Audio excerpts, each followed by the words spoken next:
يسبح لله ما في السماوات وما في الأرض الملك القدوس العزيز الحكيم.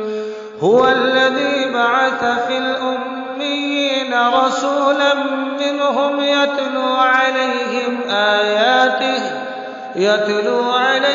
آياته ويزكيهم ويعلمهم الكتاب والحكمة وإن كانوا من قبل لفي ضلال مبين. وآخرين منهم لما يلحقوا بهم وهو العزيز الحكيم.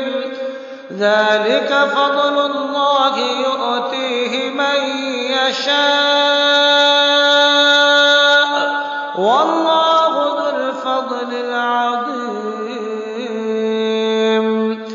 مثل الذين حملوا التوراة ثم لم يحملوها كمثل الحمار يحمل أسفارا بئس مثل القوم الذين كذبوا بآيات الله والله لا يهدي القوم الظالمين. قل يا أيها الذين هادوا إن زعمتم أنكم أولياء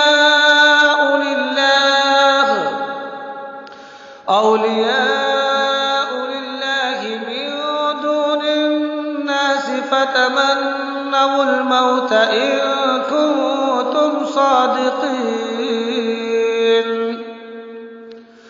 ولا يتمنونه أبدا بما قدمت أيديهم والله عليم بالظالمين. قل إن الموت الذي تفرون منه فإنه ملاقيكم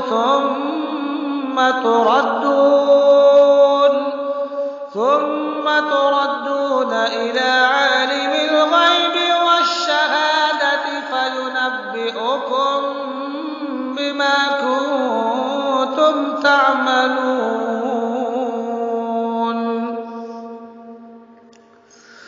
يا أيها الذين آمنوا إذا نودي للصلاة من يوم الجمعة فاسعوا إلى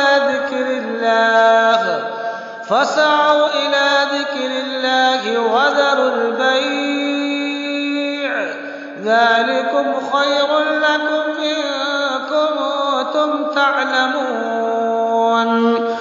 فإذا قضيت الصلاة فانتشروا في الأرض وابتغوا من فضل الله واذكروا الله كثيرا لعلكم تفلحون. وإذا رأوا تجارة أو لهوا انفضوا إليها وتركوك قائما قل ما عند الله خير من اللهو ومن التجارة والله خير